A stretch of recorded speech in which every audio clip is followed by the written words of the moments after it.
Hi, everyone. Thank you so much for joining our webinar today about current Ban the Box updates and what employers need to know to remain compliant. This webinar is brought to you by Orange Tree, and the presentation will be given by Scott Taylor, partner at DeWitt, Ross, and Stevens. Scott has been a chair of their labor and employment group and advises clients on best practice guidance for background screening. After the presentation, Scott will definitely be available to answer any questions that you might have and continue the conversation. If you could at that time, please raise your hand through the GoToWebinar, and we will be sure to unmute you to ask your question. Thank you so much for joining us, Scott.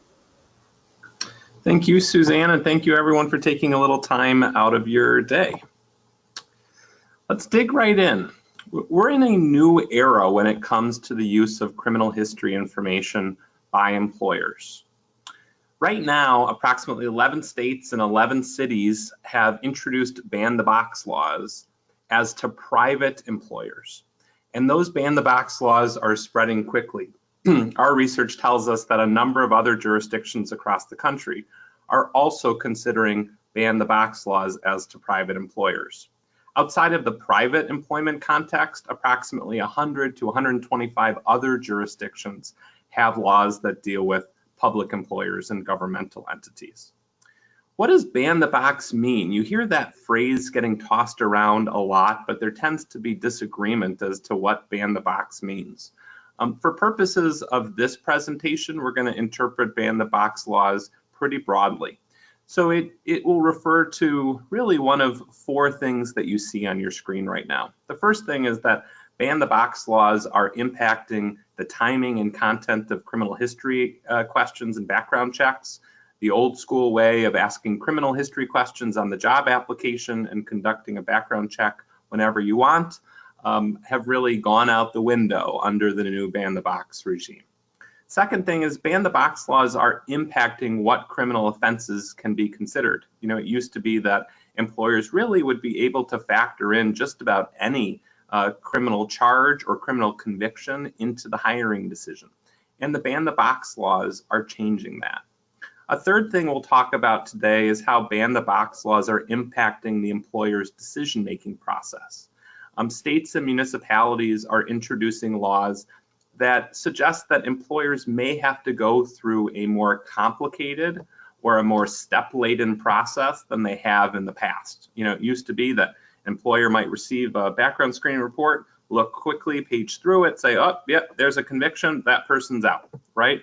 That sort of old school decision-making, very streamlined, quick decision-making is out of bounds under some of these ban the box laws that we'll talk about today.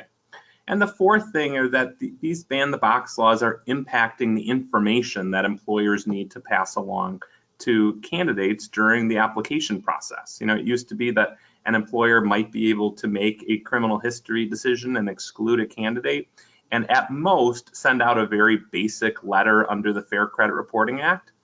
Not so anymore. A number of states and municipalities are introducing laws that suggest that employers have to go above and beyond that.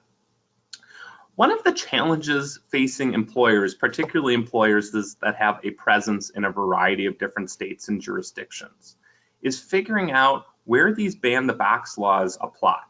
For example, does a law on the books in Massachusetts apply to an employer that's headquartered in Chicago? Does a law that is introduced in California apply to an employer that has an office in Kansas? Well, what about if the job applicant is located there, but the employer is not? Or what if one office of the employer is there, and that's the only real connection to that state? Unfortunately, most of the ban the box laws don't really provide clean answers as to the territorial scope of those laws. Where do they apply and where do they not apply? And so what that means is that employers are left to make risk assessments as to what they should do. How far do you go?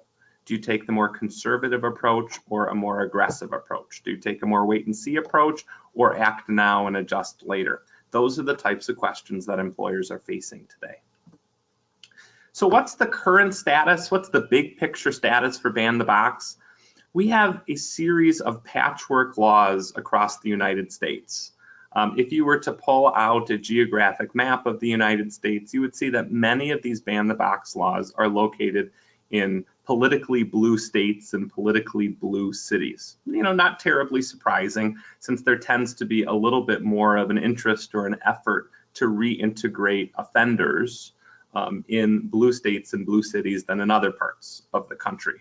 But what I would say too is that although these laws are beginning in blue states and blue cities, where they end is a real question. And it wouldn't be surprising to see these laws continue to percolate in various different forms, kind of from the east and west of the United States, more towards the middle.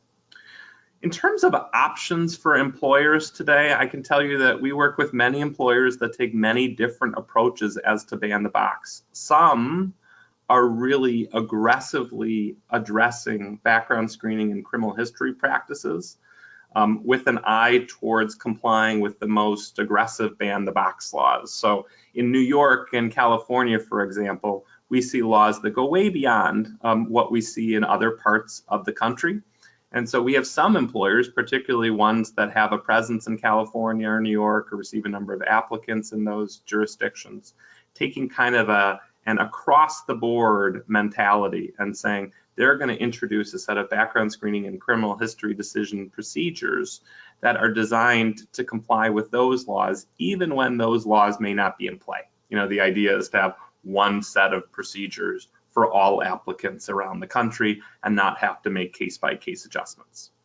That's a more conservative approach. A more moderate approach that some of our clients are taking, they're going to be mindful of ban-the-box laws, both in the jurisdiction where the job is going to be, as well as the jurisdiction where the applicant is residing at the time of the application.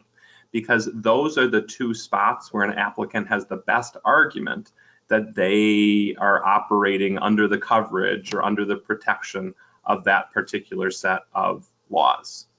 And so in those types of instances, employers will review a background screening report, review a criminal history answer, and then they will factor in the laws of the states, the municipalities that come into play. And again, they'll be looking at where the applicant is residing and where the applicant is applying to work. That's a more moderate approach. A little bit more aggressive approach. Some employers are really just focusing on where the relevant work is going to take place and not where the applicant is residing at the time of the application. So if you had an applicant that was residing in California, but he was applying to work in Texas, you would be factoring in Texas laws, but not California law. In terms of what the best option is for different employers, it obviously varies, and it depends on a lot of different things.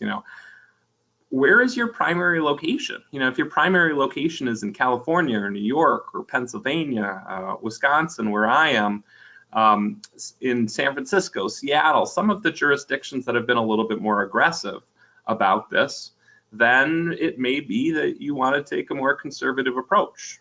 If, on the other hand, you're located in a southern state and you're not within 1,000 miles of any ban-the-box laws, then maybe you take a little bit more aggressive approach at this point. I also think it's important for employers to factor in the number of applicants they get, how many applicants they get from out of state. So it's one thing if you're headquartered in Texas and you really basically see mostly Texas applicants. But if you're headquartered in Texas and you receive lots and lots of applicants from California or from New York or from Wisconsin or from wherever, then it may be worth it to be a little bit more mindful of the laws in those jurisdictions and take greater effort to try to comply with them. Last thing, I think risk tolerance is always a question. Ban the box is something that a few years ago didn't present much of a risk to employers across the United States. I would call it a low budget item in terms of HR priorities. That's not the case anymore. Now we've seen enough movement and evolution of these laws that it is a much more pressing concern today than it was in yesteryear, particularly if you're located in some of the states that matter the most that we'll talk about today. But I do think it comes down to risk tolerance a little bit. I work with some employers that they'll do the basics when it comes to ban the box, but not more than that. They're willing to take on the risk. others that want to be very conservative about it. And that's going to obviously influence the approach that makes the most sense for you. Let's talk about some tips for complying with ban the box laws. And what you'll hear from me today are really, best practice tips designed on a general level to comply with the types of ban the box laws that we're seeing. That doesn't mean that every employer on this call is going to want to do every single one of them, maybe even any of them at all. It's really a case-by-case decision, and you're going to want to talk with counsel about it. But these are the types of things that we're discussing with employers and the types of things that employers are trying to comply with these laws. So the first thing, let's talk about criminal history questions. You know as well as I do that it's been a practice for decades for employers to ask criminal history questions on the employment application or early on in the application process. And you know as well as I do that the reason employers tend to ask those questions, one is they like it as an honesty test. Like if the person can't even answer a criminal history question honestly during the application process, how can we count on them to be honest during their employment if they come to work with us? Many employers also view it as a way of supplementing the criminal background check that a provider may do. So it's a way of getting additional information about criminal history that might be relevant. Ban the box laws are very much impacting these criminal history questions. They're impacting when the criminal history questions can be asked in the application process. They're influencing what types of questions can be asked. Can you ask about arrests, for example? Can you ask about pending charges? Can you ask about criminal convictions that are 20 years old? Ban the box laws are impacting the content of criminal history questions. And you'll also hear today that they're impacting the use of criminal history questions. So, let's say you ask a perfectly appropriate question, you get a response from the applicant. We're not in the days of yesteryear where you can just use willy-nilly whatever information you get in that response. Employers today need to be increasingly careful about only factoring in criminal matters that they're allowed to factor in. If you don't believe me that criminal history questions are becoming more controversial, take a look and Google the recent $3.75 million Target settlement. This settlement involved a Title VII discrimination case. The idea was that racial minorities were faring worse, allegedly, in Target's hiring process than some other types of candidates in different demographic groups. And the suit very much focused on Target's criminal history questions, their background checks, and the manner in which they decided who would continue in the hiring process and who wouldn't. And that $3.75 million figure should jump out to you. It's another sign that criminal history usage is more controversial today than before, and that the use of criminal history questions, the use of background checks needs to be more thoughtful today than it did before. So how can you be more thoughtful? Let's talk about some of the ways. The first thing is that, I'll deal with employers all the time that have the same criminal history question they used 15 years ago. That ain't good enough anymore. That's not good enough today. I can tell you that we work all the time with employers around the country on criminal history questions, and we continue to adjust our suggested criminal history questions really on a almost every other month type basis, or at least 3-4 times a year. And that's because these ban the box laws continue to come out. I noticed only in the last week or two that we're going to need to make changes as to the San Francisco related instructions, as well as the Massachusetts related instructions for changes that are going to take effect this October. The long story short on that is that it's really high time, if you haven't had anyone look at your criminal history question in a while, to work with experienced counsel to do that, or experienced HR to do that, and to make sure that the criminal history question is appropriate.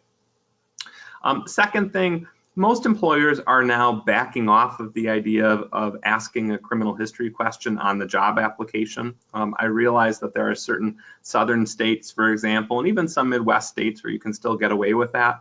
By and large, these ban the box laws that are passing the country, if they do nothing else, they at least say you can't ask about criminal history stuff on the job application or before an interview. That's kind of the bare minimum we're seeing in very basic ban-the-box laws. So most of the employers that we work with are now pushing back the time that they ask the criminal history question. Instead of asking it early, they're asking it late. Usually the safest time to ask it is after a conditional offer of employment. Most employers today, in order to focus or comply with ban-the-box laws, they're going to focus on felony convictions, misdemeanor convictions, and pending charges. They're no longer going to focus on arrests and charges that didn't go anywhere. There are now laws popping up all around the country that say it's really inappropriate for employers to be factoring in an acquittal or a dismissed charge into their hiring decision. And we face those questions on a regular basis and those types of inquiries from employers. I can tell you too that there's some question now about how far back you go. It used to be that employers would ask a criminal history question and would use a word like ever. Have you ever been convicted of a crime? Have you ever been convicted of a felony? Some of these ban-the-box laws are impacting how far back you can go. So for example, when San Francisco law applies, you can only go back 7 years. When DC law applies, you're only going back 10 years. Hawaii, 10 years, right? And the Equal Employment Opportunity Commission is also suggesting that older offenses are less relevant. So it's worth thinking through, how far back do you want to go? Do you still want to ask an ever type question, or do you want to limit it to 7 years or 10 years or whatnot? The biggest change, I would say, with respect to criminal history questions and ban-the-box is that if you're seeking to ask a question on a 50-state basis, there are now a boatload of state and municipal law instructions that need to be provided. So, it used to be on the application that the criminal history questions would be in a section and it would just say at the top in the introductory statements, please fill it out honestly and completely. That would be about the scope of the instructions. Now, a lot of times when we're working with employers, we'll include 2.5 to 3 pages of instructions that detail, don't answer this question if you're a Michigan applicant. Don't provide this type of conviction if you're a California applicant. If you're a Massachusetts applicant, we don't want to know about these certain low-level misdemeanors, right? Ban-the-box laws have impacted in a huge way the types of instructions that need to be conveyed along with the criminal history question. And it's important to try to get those right. As I mentioned before, it used to be that companies would typically create criminal history questions on their own. They were very basic. They're not anymore. If you are operating on a wide presence in the United States, you get applications from all over the place. It's much more important today to have those questions reviewed by counsel as opposed to doing them on your own. One thing that's also changed is the degree of importance of documenting when a candidate is being excluded based on dishonesty, as to the criminal history question, for example, as opposed to based on the substance of the criminal conviction. As you'll hear today, and I'm sure as you'll continue to hear after today, the use of criminal convictions, the use of other types of criminal matters is increasingly controversial. In general, it's a safer approach when possible to be relying on dishonesty rather than the substance of the criminal conviction when that's there. I will say, though, that Target case that I brought up a few minutes ago did focus in part even on the employer's use of dishonesty as a means or as a disqualifier from the applicant hiring process. So even dishonesty today is going to potentially come under attack. That said, in general, I think the use or the disqualification of individuals that are dishonest during the hiring process tends to be a safer approach than relying on certain other things. The last thing I'd mention as to criminal history questions before we move on is it's not wise anymore in light of ban-the-box to have blanket exclusions. So it's kind of the old mentality of excluding anyone that said, yep, I had a conviction once, or yep, I had a felony once. That type of thinking is more risky today. And so as you'll hear during the rest of the presentation, it becomes more important to evaluate job relatedness and certain other factors before deciding whether to exclude someone because of their criminal history. Let's talk about how you decide whether to exclude someone and what the ban the box laws are that come into play. As you see on your screen right now, it looks like there's 5 or so bullet points. They provide different ways in which ban the box laws across the country are impacting what types of criminal matters employers can factor in to the hiring decision and how they factor them in. You'll see in parentheses examples of jurisdictions that have that particular type of law. Realize that those examples are not all-encompassing, they're not comprehensive. We would have to have a much longer list. But I did at least want to give you examples of how these types of things are popping up all across the country. Real quickly, in terms of what these ban the box laws are doing, some are saying that an employer can only consider criminal convictions or pending charges if they're substantially related to the job. So the old days of excluding anyone that's ever had a felony even, those days are over in a number of different jurisdictions. A number of jurisdictions say employers have to go farther and decide, is a particular criminal conviction really related to the job that the person is going to do or not. These ban the box laws also are telling employers that they can't consider certain particularly lower level crimes, low level misdemeanors, drug offenses, first offenses. The idea is that certain things are pretty minor, pretty mundane. Maybe they shouldn't prevent someone from getting a job. From a public policy perspective, I think that probably makes some sense. But it does mean that employers in certain jurisdictions aren't going to be able to factor in certain types of criminal convictions into the hiring process, and it's important to know what those are. There's lots of jurisdictions across the country that are now saying that employers can't consider non-convictions.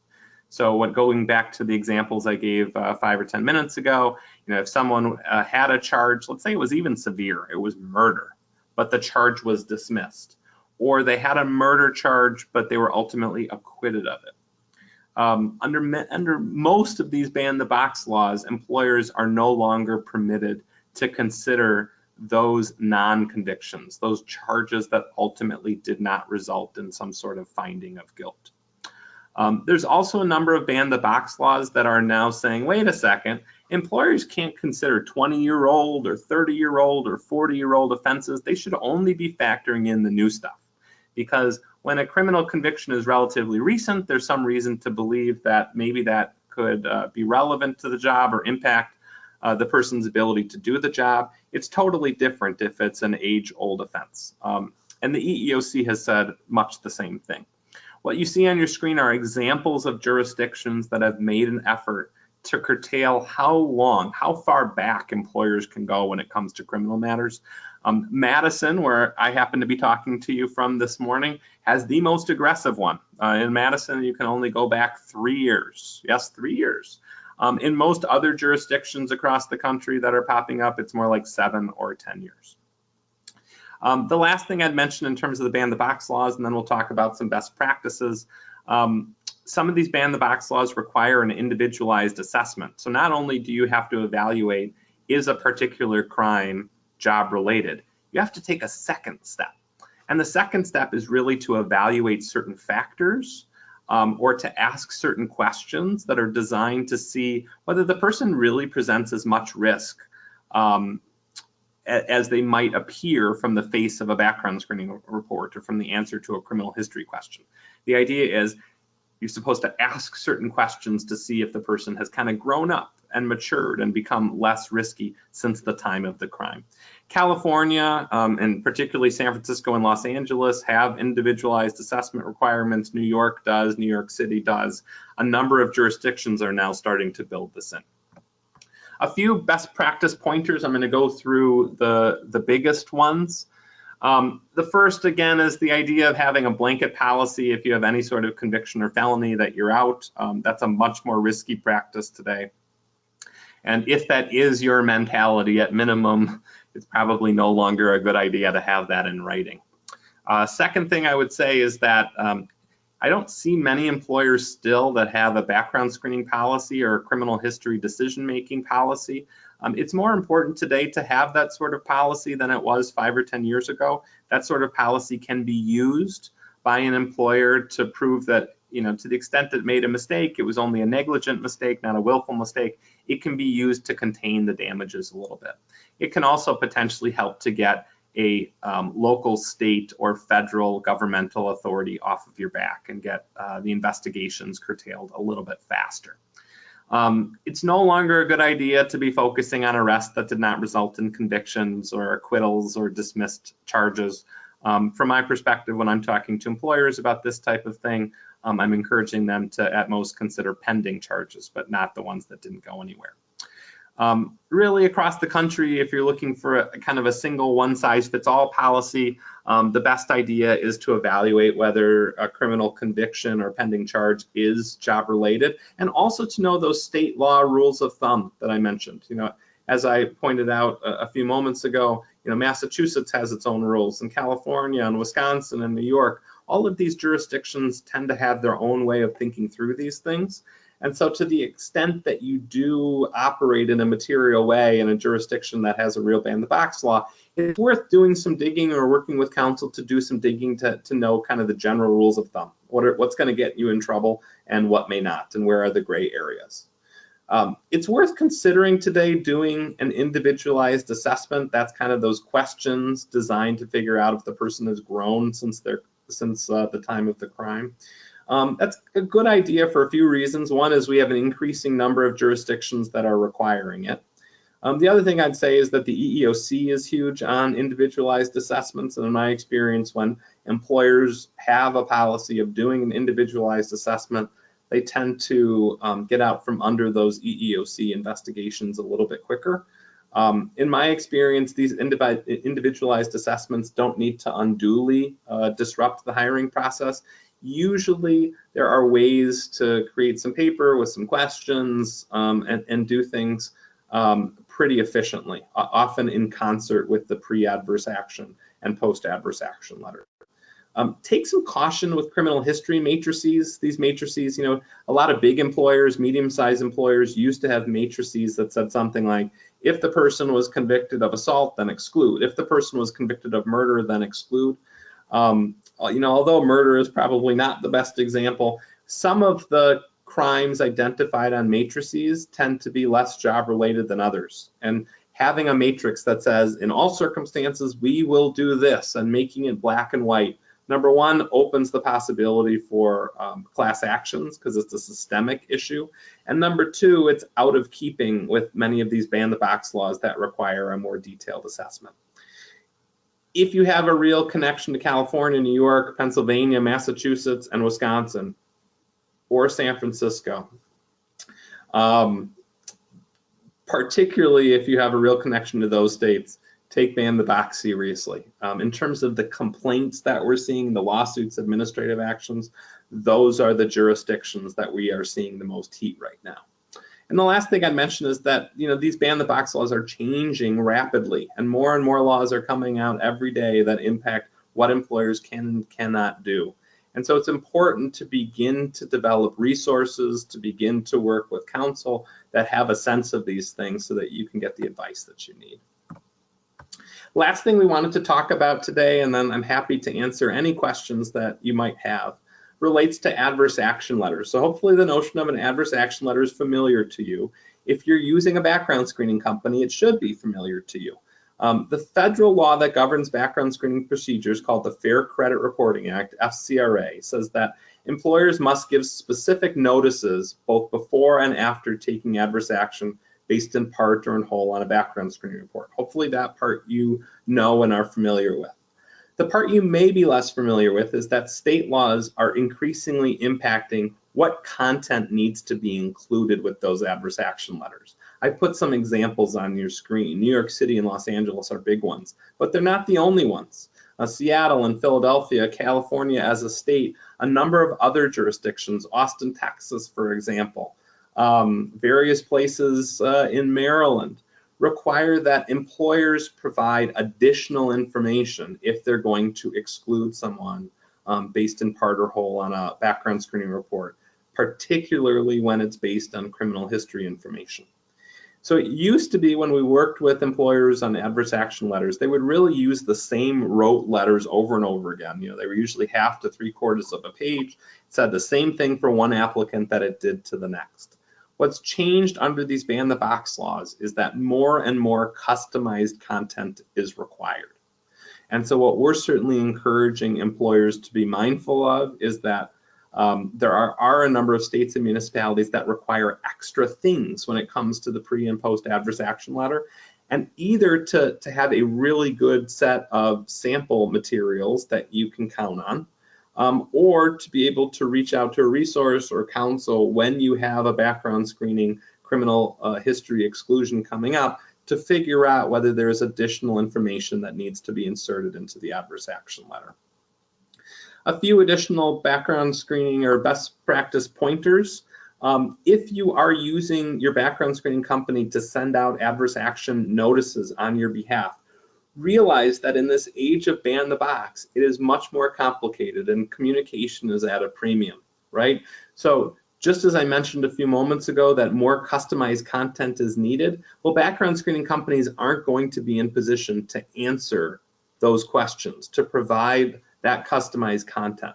That has to come from the employers. And so if the background screening companies are going to be sending out adverse action letters on an employer's behalf, it's so important that there's good communication to address those custom content requirements. And the last thing I mentioned before we open it up to questions is that these laws are going to continue to pop up. We are making changes to our suggested adverse action letters, several times a year at minimum, and we expect them to continue to have to change over time. In fact, we think the pace of that is going to increase. So to the extent you have even a good adverse action sample now, don't rest on your laurels. Be prepared to continue to evaluate and continue to make adjustments over time. Hopefully this has been helpful to you. You've learned a few things about ban the box and some things that you can do to address your current employment practices. I'd love to hear any questions that you may have. Thank you, Scott. That was very interesting and also very helpful. Just a reminder to the audience that if you have a question, please, through the GoToWebinar, raise your hand, and then I will unmute you. If you also have a question you'd like to type into the chat box, please feel free to do that, and I can read it aloud to the group. I do see one question in there, Scott, so maybe we could start there. The question says, if my company operates in multiple states, is there harm in having multiple applications? Really good question, and certainly you'll want to talk to your counsel about it, but I would say, the general thought is no. That, to the extent that you make sure an application is appropriately tailored to the particular state where it is being answered and where the relevant employment is, in general, that strikes me as a good thing. Okay, perfect, thank you. And Amy, I see you have your hand raised, so I will unmute you to ask your question of Scott. Hi, I was wondering how does this affect the healthcare industry, staffing agency, sending nurses out to facilities, and clients request background checks. And so how will that affect us? Yeah, that's a great question, Amy, and there's not a black and white answer right now. This is another one of those difficult circumstances under employment law where you have overlapping laws that may conflict with each other. What I would say on a high level when I'm dealing with healthcare employers, their concern tends to be most about satisfying the healthcare specific laws, particularly ones that may arise at the federal level, like say the sanctions list, or particular state laws that relate to healthcare. In my experience, they tend to prioritize those at this point above ban the box. But I will tell you that not all ban the box laws have black and white exceptions for those types of circumstances. And so it certainly wouldn't be surprising for us to see over time there to be some dispute, some lawsuits, administrative actions that try to address that potential conflict in the law. But I would say in general, most of my healthcare focused employers are still prioritizing those laws over ban the box. The one other thing I would say though is that there's a difference between when those laws say someone has to be automatically excluded and those laws that say, you have to do kind of a reasonable assessment, or you need to consider that law or that set of job responsibilities, but you don't need to automatically exclude. We have that type of situation in Wisconsin, for example. And in those situations where the black letter of the law does not say that a job applicant has to be excluded based on criminal history, there's a better chance for someone to try to take advantage of a ban the box law and say, wait a second, they didn't have to exclude me. And by the way, this ban the box law suggests that they should not have excluded. If a client requests a copy of a criminal background check that we have ran, are we able to share that, or is that something that we should just tell them that we have done our due diligence and we have ran a background check? Yep. So that great question, Amy. I think it's a loaded legal question, so you're going to want to get specific legal advice on that topic. What I would tell you on a high level is that there are risks when employers push out copies of reports to third parties where no consent has been obtained from the candidate to share the report. So when I tend to work with employers in this type of circumstance, I make sure that proper consent is in play. But even when proper consent is in play, it can be difficult to sort out exactly how adverse action should work, who's taking responsibility for decisions, etc. And so contracts also become very important in that circumstance to allocate responsibility and to allocate risk. Thank you, Scott. I see another question in the chat. You touched on it briefly, but they are asking, can you discuss why Wisconsin decided on a 3-year look back instead of 7 or 10 years? Yeah, so it's not Wisconsin, it's the city of Madison. So Wisconsin as a whole says that employers are allowed to consider substantially related convictions and substantially related pending charges, and there is no time limit under Wisconsin state law. It's only under City of Madison law. City of Madison law takes a more aggressive approach, probably because it's a more liberal jurisdiction, and there is more interest in protecting, or I guess balancing it a little bit more in favor of the former convict than in favor of employers. Okay, thank you, Scott. Any other questions, please feel free to raise your hand in GoToWebinar or type it in the chat window. Just a reminder that the webinar will be available after the fact. We will send that out with the notes from the presentation for your reference. And I'm seeing another question that just came in.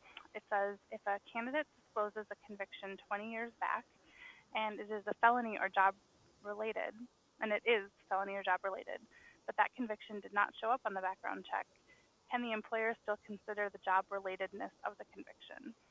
Yeah, it depends still very much on the jurisdiction that comes into play. So the first thing I would say is, just because an employer learned of a criminal conviction via a criminal history question as a background, as opposed to a background check, does not mean that it should automatically be ignored for some reason. You know, that's one of the very reasons why employers ask criminal history questions. So I think the most high level is, yes, it can be considered generally. And then the next question is there a state or municipal law that says for one reason or another that you can't consider it? So for example, you may get certain information subject to Massachusetts law. And like, for example, let's say you get a low-level misdemeanor offense that's more than 10 years old. In Massachusetts, if Massachusetts law applies, you can't consider it. It doesn't matter whether someone said that or not. And so there's always that next question of, is there a state or municipal law that says for one reason or another that you can't consider it? Assuming there's not a state or municipal law that says you can't consider it, the next step in the analysis is it job related? And do you want to do that individualized assessment that I talked about a little while ago? And if at the end of that kind of long-winded process, you still feel like disqualification is appropriate, then in most circumstances, that would be the next step. Okay, thank you, Scott. I see one other question. Could you please better define what a conditional offer of employment is? Yeah, great question. So employers typically will put together a short piece of writing when they've decided that they have the candidate that they want. So they'll say something like, "We are prepared to offer you the job," something along those lines. In general now, employers don't just say, "You've got the job, your salary is going to be $75,000 a year." In general now, employers will say, "You have the job conditioned on you successfully completing our background screening process and drug test, if there's a drug test as well." And so when I'm referencing a conditional offer of employment, it's that idea that you're saying essentially, you have the job conditioned on you successfully completing background check, drug test, or any other kind of end of process requirement. Okay, thank you. I'm not seeing any other questions or any hands raised, but if you do have one, please raise your hand. We will stay on the line to be able to answer those. But Scott, thank you so much for this very helpful, very interesting webinar. Certainly appreciate your time, and thank you so much. Thanks, everybody. Appreciate it.